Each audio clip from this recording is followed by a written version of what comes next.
of creation is tentatively titled Theophanizing Love. Please join me in welcoming Hans Boersma.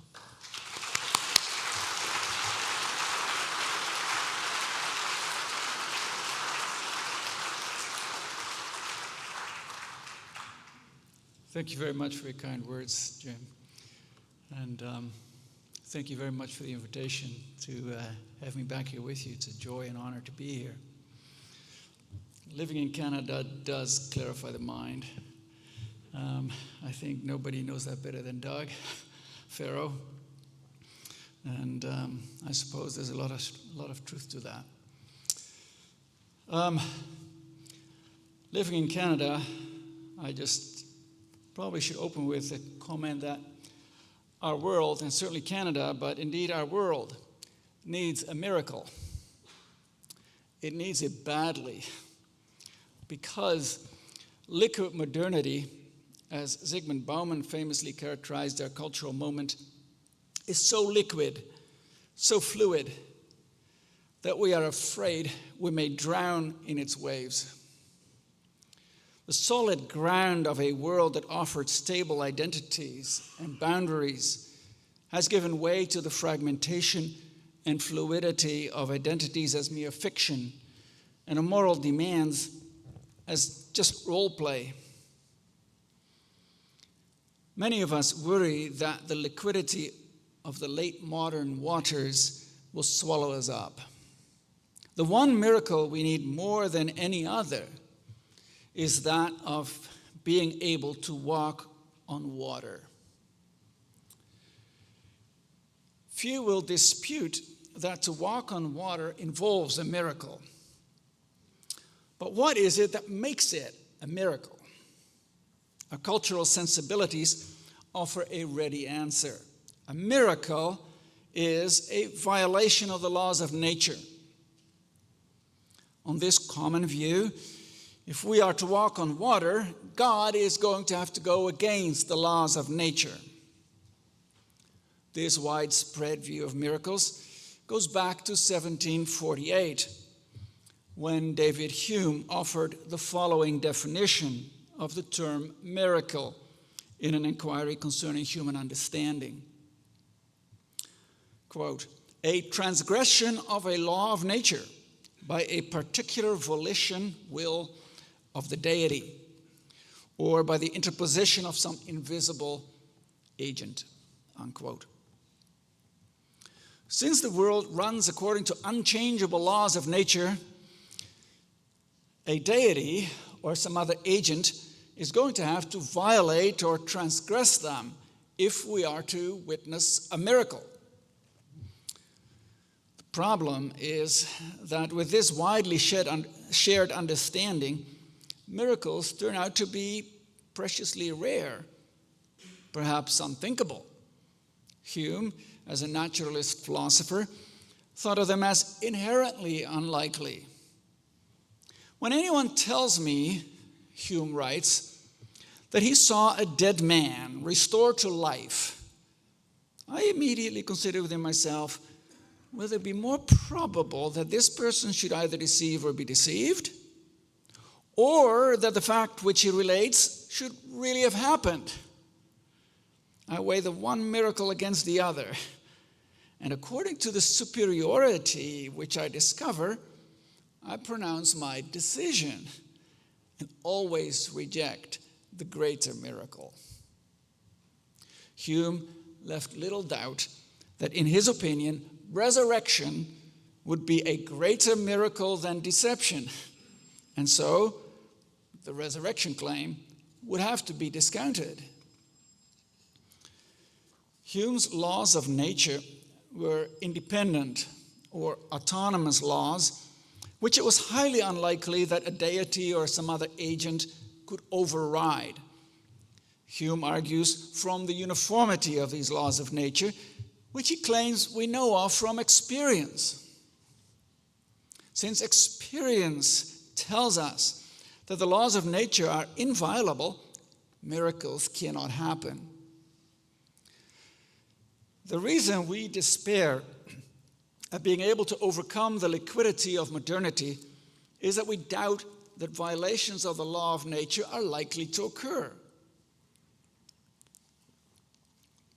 But as C.S. Lewis points out in his book, Miracles, this is a circular argument.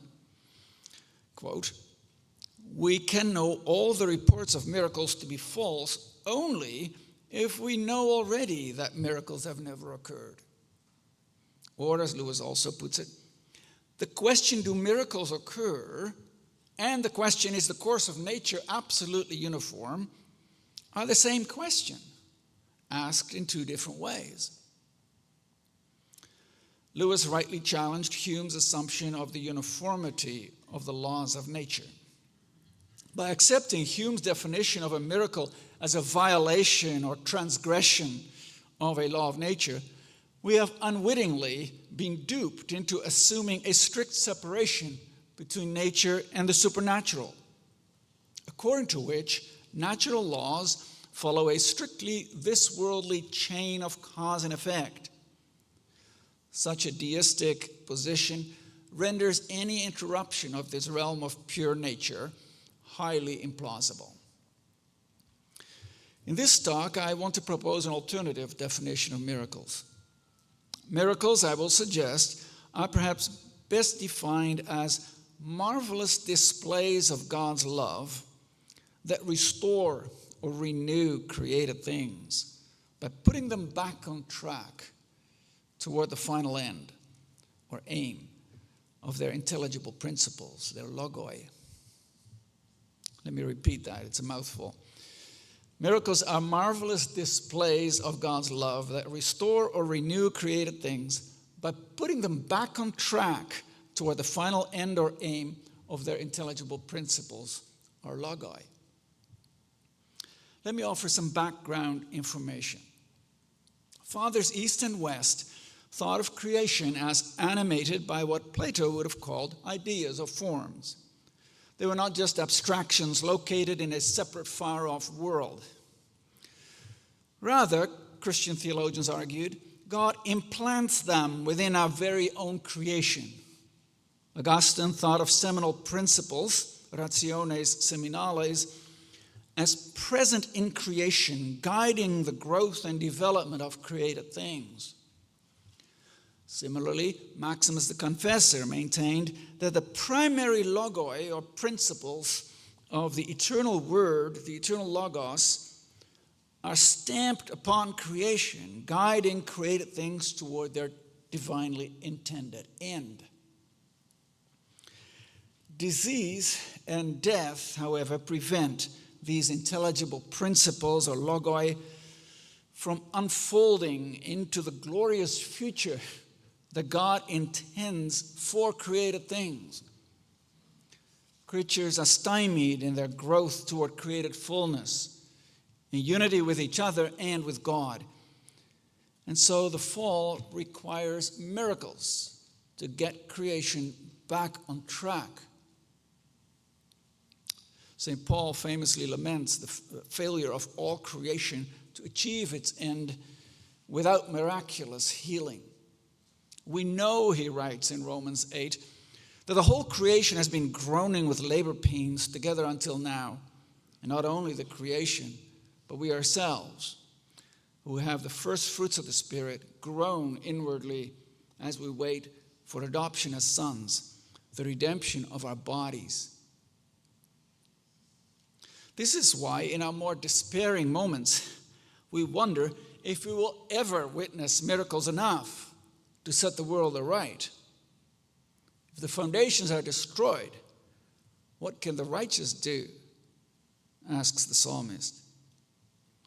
To undo the effects of the fall, we would need miracles for the created things around us, as well as for ourselves, to become what we were always already meant to be.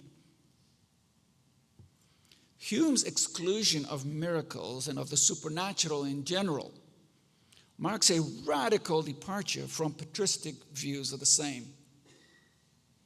Augustine argues that when God changes the laws of nature, when the sun stands still at Joshua's request,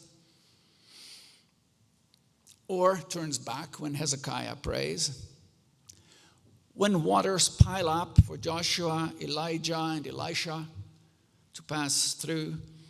These portents are a source of astonishment to us, he says, Augustine says, because we tend to restrict our wonder at miracles, mira, our wonder at miracles, to the rarities.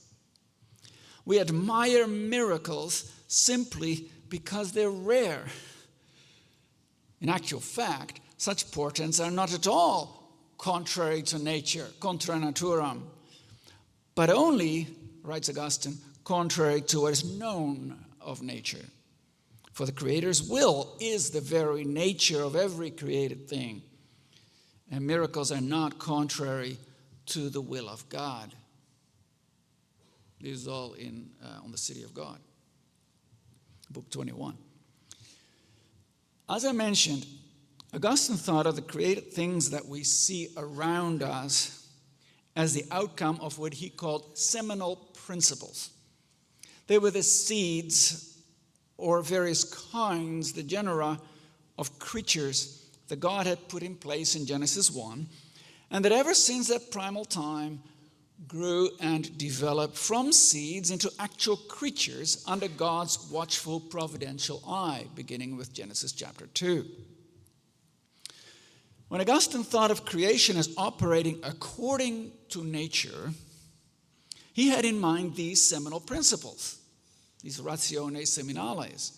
Their development offered stability to created things so that they would not meld together into a liquidity that renders things utterly indistinguishable from one another. Nothing that God does, so Augustine claimed, goes against nature, contra naturam. How do the seminal principles of Genesis 1 produce their corresponding sensible objects? Augustine observes that this typically happens through the actual physical seed of plants or animals. All of this is natural happenings. Sometimes, though, Augustine comments, things come about without physical seed. For example, following ancient thought, Augustine assumed dead animal bodies produce insects. Similarly, he observes mud produced the body of Adam. These processes, too, are natural, claims Augustine, for they're instances of seminal principles naturally producing creatures. But what about things we typically think of as miracles? Are they too natural? Or should we think of them as contra naturam? What about Sarah giving birth in her old age? Aaron's wooden rod that suddenly began to flower and bear fruit? Or Balaam's donkey talking? According to Augustine, none of this contradicted nature. To be sure, these occurrences were not the outcome of the workings of the seminal principles. But Augustine claimed God had nonetheless given the objects' natures these remarkable possibilities. Now, of course, such happenings are not common, and Augustine is careful in how he expresses himself. God's power, argues Augustine, gave the old woman, the dry wood, the donkey, possibilities that they did not have according to their natural operation. In other words, God gave these possibilities, as Augustine puts it, to the natures he created so that these things too could be made from them. In each of these miracles, the possibilities may not have been present by way of seminal principles, but, quoting Augustine, the power of the Creator has in itself the capacity to make from all these things something other than what their seminal principles, so to say, prescribe. Not, however, anything with which he did not so program them that it could be made from them, at least by him. He is almighty for sure, but with the strength of wisdom, not unprincipled might. And he makes from each thing in his own time what he first inscribed in it, that he could make from it. All very carefully worded. Augustine acknowledges here that seminal principles do not cause miracles. Still, he claims, the miraculous outcome in no way goes against an object's natural potential. It's just that miraculous acts have their rational principles, their rational causes, hidden, abscondite, hidden, not in the world as with the seminal principles, but instead in the Creator God himself. In line with Ephesians 3:9, says Augustine, which speaks of the mystery that was hid, absconditum, in God, who created all things, unquote.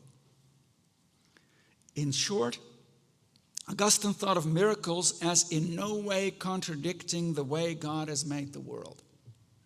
Miracles, we might well say, do not contradict or negate nature, but they elevate it. An old barren woman obtains the restoration of her childbearing capacities. A dry rod begins to flourish as if it were a young sapling. And Augustine appears to quietly assume even the donkey did not speak contra naturam, but was created with such a nature that God could impose his will upon it and use it to chastise the pagan diviner. In each case, for Augustine, the miracle is not that God violates nature, as would later be the case for Hume or for secular modernity. Instead, two things make for a miracle. First, the rational principles used in a miracle are not the seminal principles present in the object's nature. Rather, in the case of a miracle, God keeps the rational principles hidden within his own mind. And when he decides to actuate them, he does so in a way that does not contradict the nature of the object. And second, miracles are what they are because, well, they elicit awe. It is our subjective response to the rarity of the event, more than the event itself, that makes a miracle a miracle. Inasmuch as we wonder, mirari, inasmuch as we wonder at things, we encounter a wonder, miraculum. We wonder at wonders. We admire miracles.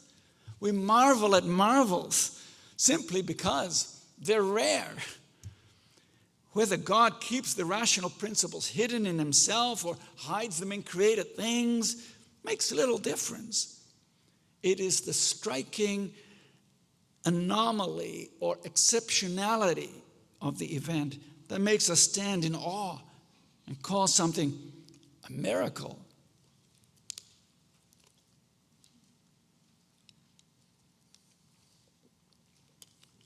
The Eastern Fathers had a similar approach to miracles.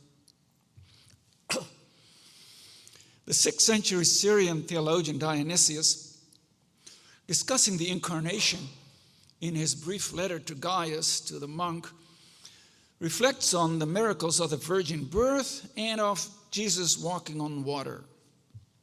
These miracles reflect the astonishing event of the incarnation, in that Jesus, who is beyond being or beyond substance, huperousios, is made being or substance. We witness this paradoxical reality, claims Dionysius, in miracles. For while he was on earth, Jesus, he says, did the things of man in a manner above, huper, in a manner above man. In other words, miracles allow us to see Jesus as both beyond being and being at the same time. That Jesus did things of man in a manner beyond man is evident, claims Dionysius, quote, from the story about the virgin supernaturally, beyond nature, supernaturally conceiving, and the fluid water that held the weight of his material and earthly feet, not giving way, but tensed supernaturally in an unyielding rigidity, unquote.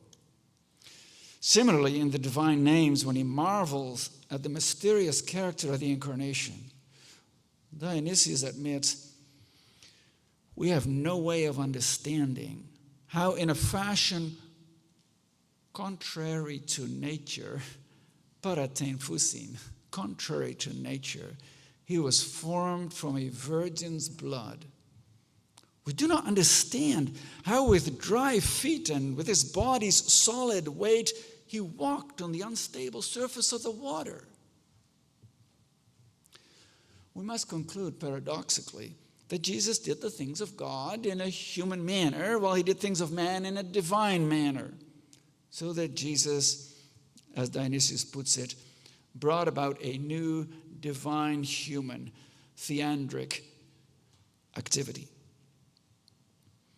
A century later, St. Maximus commented on Dionysius' letter to Gaius that I just mentioned, insisting that in the virgin birth, Jesus innovated the laws of natural birth. And in walking on water without getting his feet wet, he innovated the nature of the elements. Like Dionysius, Maximus insists that both miraculous events were contrary to nature, paratein phusin. Dionysius and Maximus, both insisting that these miracles were contrary to nature, should give us pause. After all, Augustine had explicitly insisted miracles are not contra naturam, only contrary to what is known of nature. Should we think of Dionysius and Maximus as early forerunners of David Hume? Did they think of miracles as arbitrary violations of nature? I hardly think this is the case. It's true, the language of the Eastern and Western fathers clashes at this point. Miracles are not contrary to nature, Augustine. They are contrary to nature, Dionysius and Maximus. But the disagreement is merely apparent. Maximus had read in the 4th century theologian Gregory of Nazianzus' homily on the Nativity that the laws of nature are abolished. Now, abolished or destroyed is strong language. And perhaps Gregory's puzzling comment causes us again to worry about similarities with David Hume.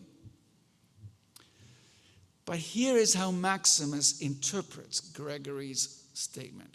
He insists we should distinguish between the laws of nature as we have them in our world marred by sin and the laws of what Maximus calls the first and truly divine creation. The laws of nature that Gregory had claimed were abolished or destroyed are the laws of irrationality, Maximus' term. The laws of irrationality, which Adam had introduced by disobeying, and so abolishing the first spiritual laws of nature. Nature, phusis, or Maximus' understanding, is off kilter. The reason is Adam introduced a new set of laws that are irrational, make us behave like other animals. It is this aberrant, irrational law of nature that Christ abolishes, while at the same time restoring nature by renewing, or Maximus' terms, renewing the initial spiritual laws of nature. In short, miracles do not destroy nature itself for Maximus. They only destroy the irrational laws that Adam introduced into nature and that turn us into irrational beasts. It's not nature itself, but the rules that currently govern it that Christ has destroyed or replaced. So are miracles against nature, or are they according to nature? Depends on what you mean with nature. For Maximus, miracles are against nature if we mean nature as governed by the irrational laws of fallen Adamic existence. But miracles are according to nature if we mean as governed by the divine spiritual laws of Christ. In Maximus' lengthiest passage on miracles, he explains how God goes about innovating, as he calls it, the nature of things. In each example, Maximus distinguishes between an object's nature, its physis, and the manner or mode, the tropos, in which it operates. For instance, the human nature of Enoch and Elijah remained the same when they were translated to another form of life. But their condition and conduct changed. Water turned into blood in Egypt. But even when it turned red, it remained water, claims Maximus.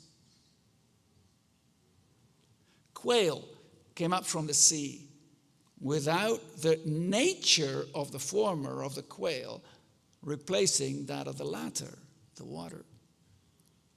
Maximus concludes from all this, quote, when God innovated the nature of the things that were innovated, he accomplished this with respect to their mode of activity, the tropos of their activity, of their energy. Not their principle of existence, not their logos, not their very nature.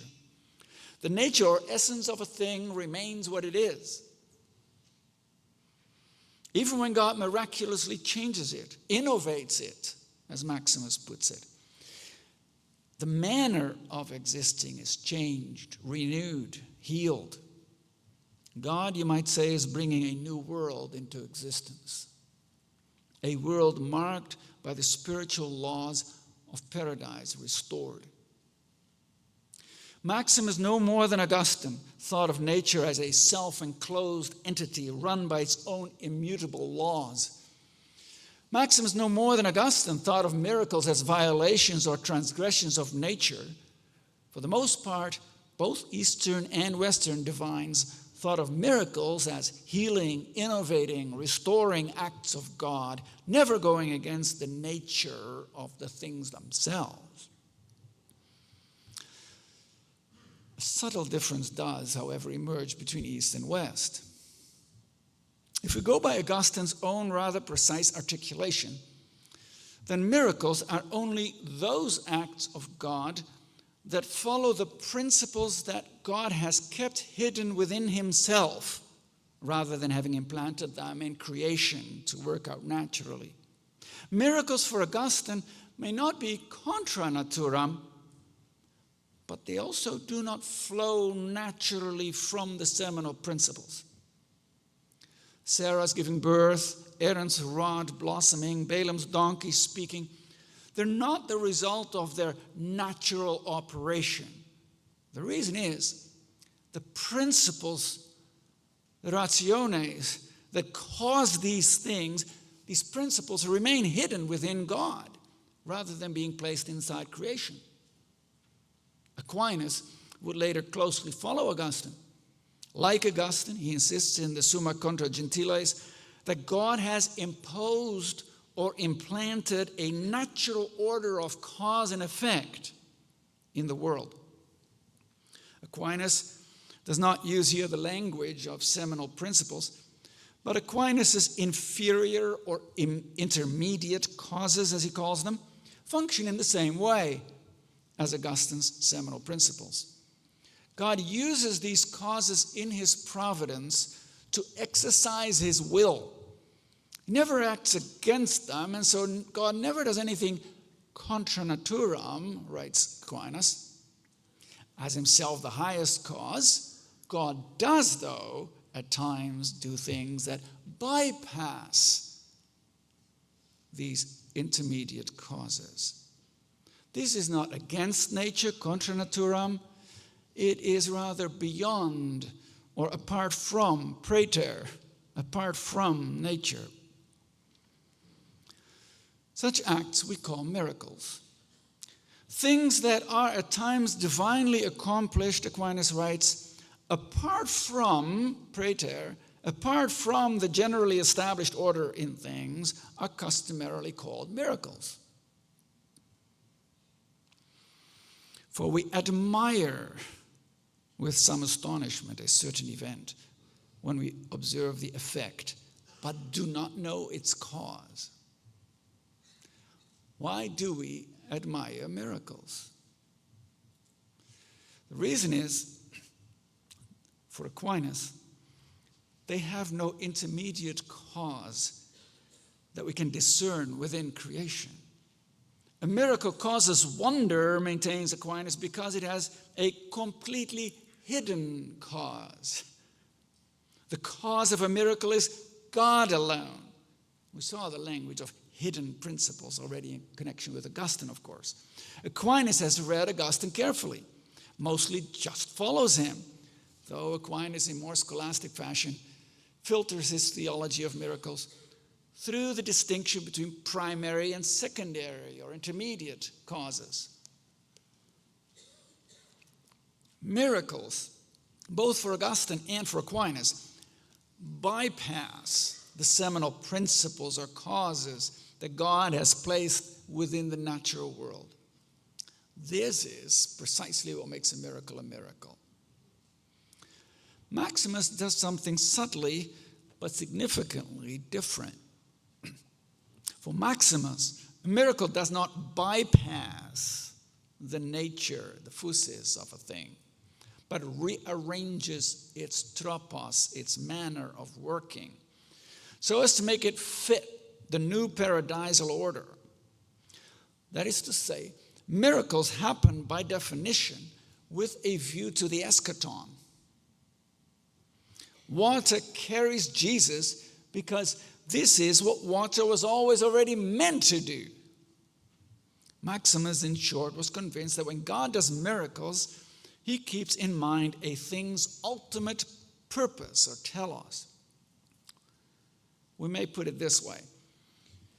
Whereas Augustine and Aquinas thought of miracles as bypassing nature, praeter naturam, Maximus thought of them as healing or innovating nature, making it once again conform to its logoi or principles. For Maximus, when the God who is beyond being, hyperousios, steps into our world in a beyond nature marvelous kind of way to do wonders, he aims to set things right, to bring things to their naturally intended end, which is divinization or union with a beyond being God. The difference is not inconsequential. In Augustine and Aquinas' view, miracles are acts of God that bypass the natural order. On Maximus' take, miracles are acts of God that realign things with the natural order. The former approach fits with a sharper distinction between nature and the supernatural. And one might argue that it is not surprising that over time David Hume would come to think of miracles as acts that violate nature. By contrast, Maximus' view of miracles as healing nature to conform to its logoi again is the direct opposite of Hume's view of them as violating nature. All fine and well, you say. But for Augustine and Aquinas, as well as for Maximus, miracles are God's business, not ours. And if the foundations are destroyed, what can the righteous do? What can we do when our culture seems adrift according to the laws of irrationality, instead of following the laws of the first and truly divine creation? What can we do when the manner, the tropos in which we interact becomes increasingly indifferent, boorish, and violent? What can we do when people openly deny the essence or nature, the physis of things, as God created them? How are these, to coin a phrase, great and wonderful days? After all, liquid modernity puts us precariously adrift upon the waves of the sea. Way down at the bottom is where the seven-headed dragon Leviathan lurks. When our culture's winds begin to blow and the waves start pounding, the beast of the bottomless pit is wagging its tail, ready to pounce on all within its reach. We may try to avoid the chaos of the sea, but no matter where we turn, the ancient dragon's terrifying tentacles are at our heels, ever ready to trip us up and drag us down to Sheol's innermost depths. When, like Jonah, we pass hell's gate, we descend into the darkness and get stuck in the belly of the whale. How badly we need an otherworldly miracle. Note what it is that we do in our anxiety and fear. We assume the very posture of David Hume. God is up above. We are down below.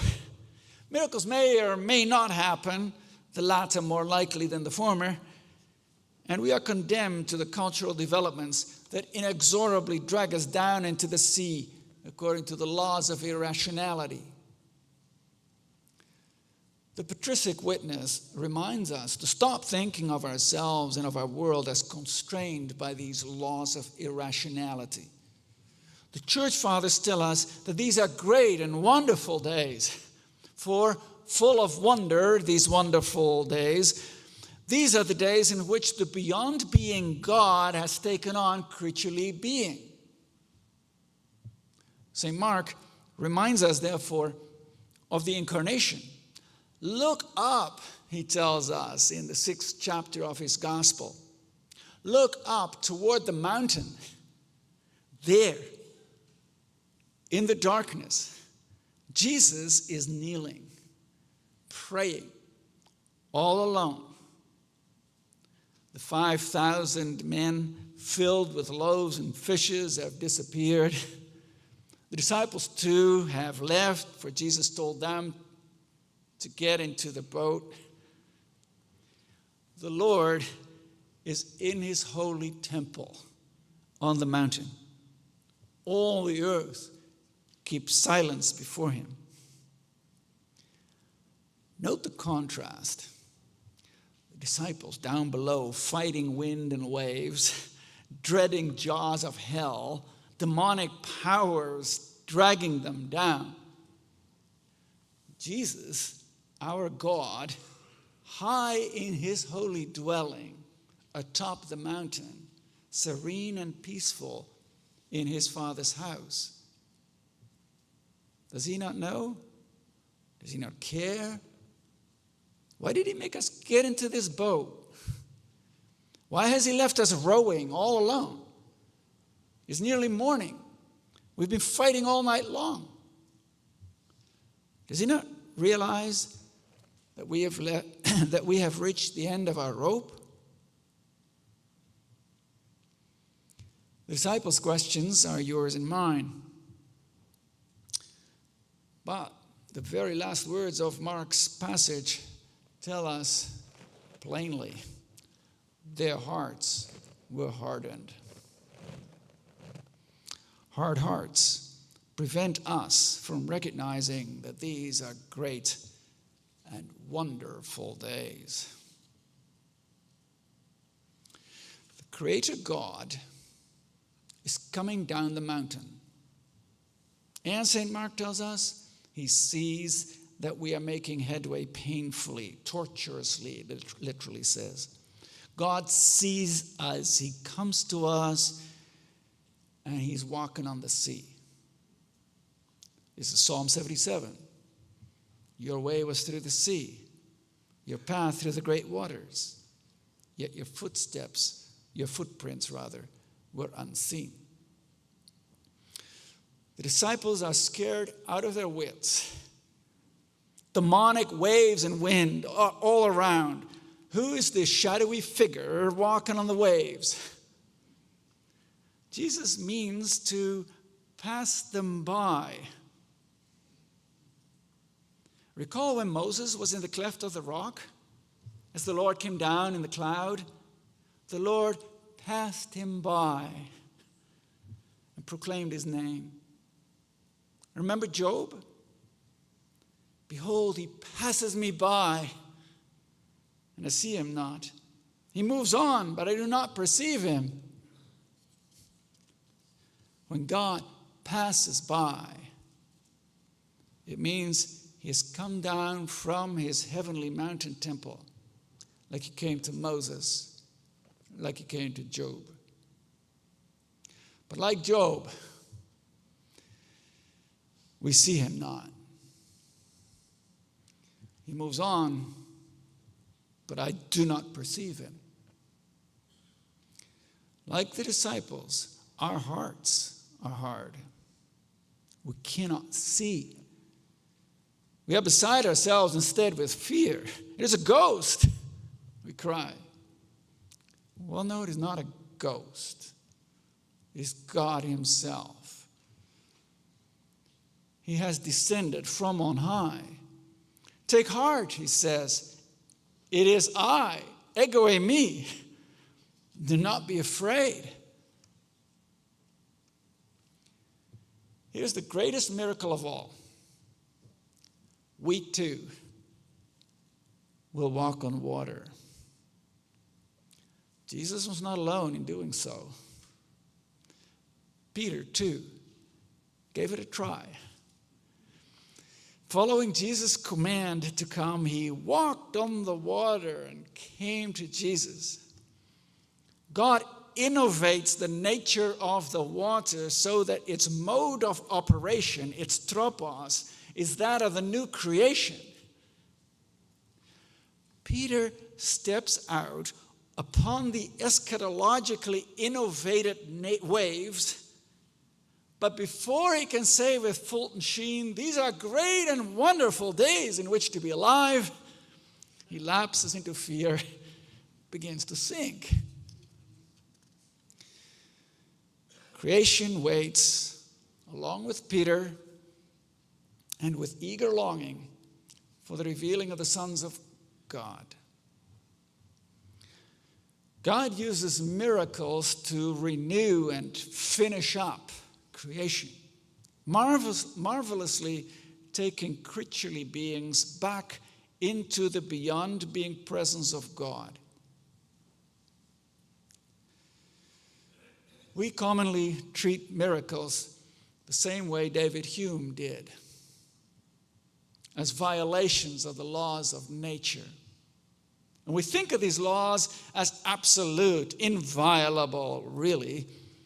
The liquidity of modernity intimidates us like the waves terrified Peter as he sank into the waters of the sea.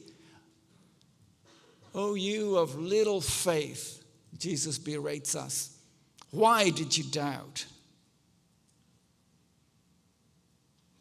Why did you doubt? The story of Jesus walking on the water contains not one but two miracles.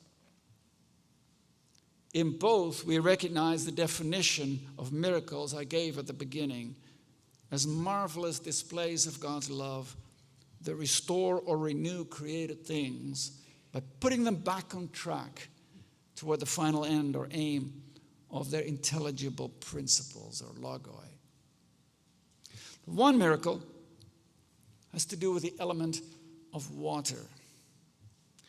When Jesus and Peter walk on water, it becomes, as Alexander Schmemann might put it, what it was always already meant to be. The water is, as Dionysius puts it, tensed supernaturally in an unyielding rigidity.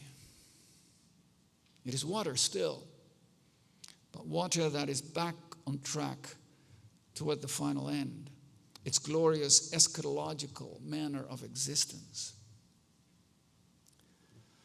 The other miracle has to do with Peter. That Jesus walks on water hardly surprises us. We hardly even think of it as a miracle.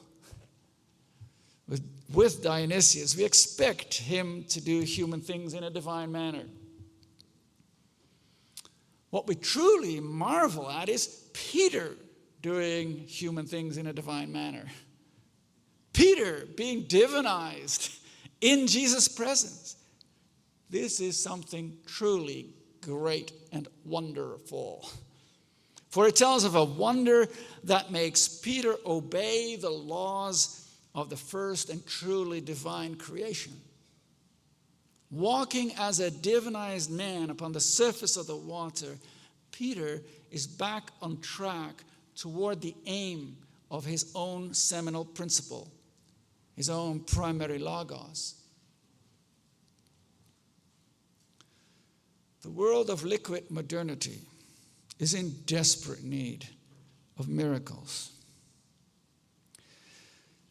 both for the waters of chaos to change into a firm foundation and for diseased hearts to be divinized into uncreated glory.